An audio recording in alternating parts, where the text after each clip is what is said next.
today's time for discussing a case study.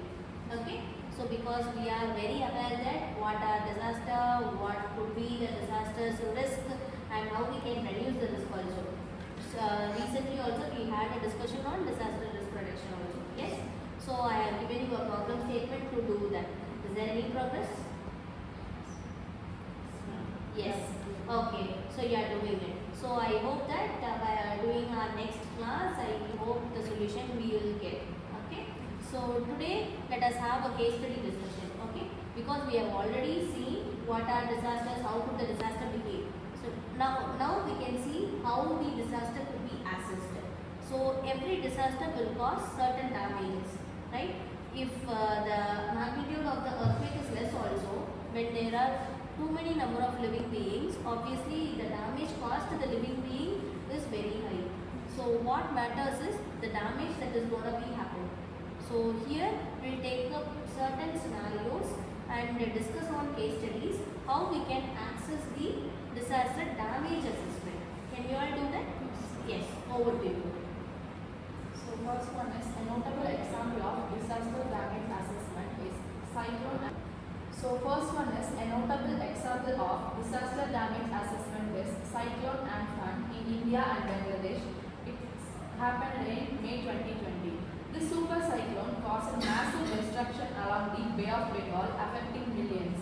Governments and international agencies carried out a rapid damage assessment within days of landfall.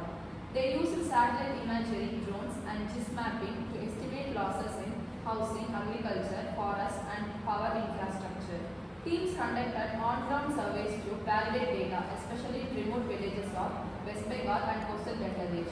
Findings revealed that over 2.8 million houses were damaged, crops were ruined on thousands of hectares, and electricity networks were severely hit. Economic losses were valued at more than $14 billion.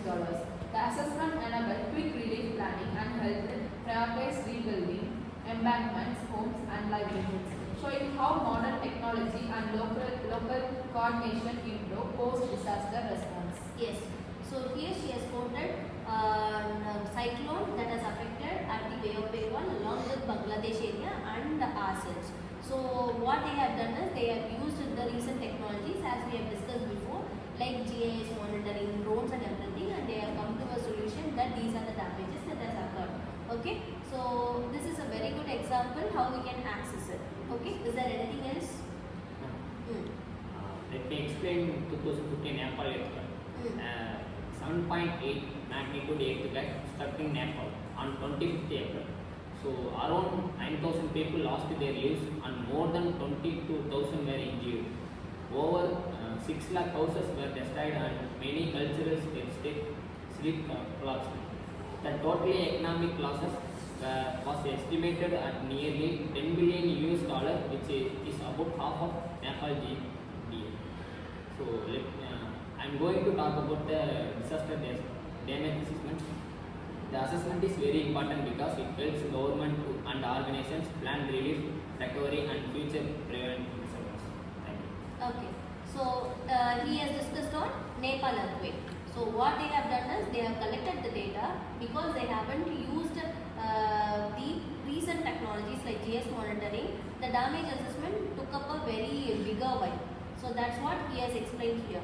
So now itself we can compare it and we can know that if we use the recent technologies it would be better. Is there anything you'd like to add here? Yes, ma'am. So I'm going to tell about the Kerala flood 2018. So in August 2018, Kerala faced one of the worst floods in the country. More than 400 lives were lost and lakhs of people were displaced.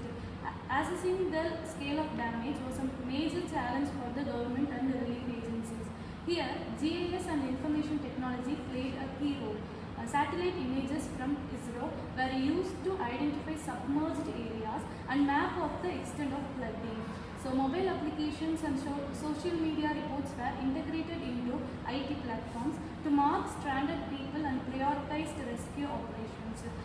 This rapid assessment helped in allocating boats, helicopters and relief materials effectively. So within weeks, the government had a clear picture of crop losses, damaged houses and public infrastructure. This data-driven damage assessment not improved future disaster planning? Yes, this is a very good thought here because we were always trying to map it or monitor it. We didn't try to recover them. Yes, so the recovery time was very higher.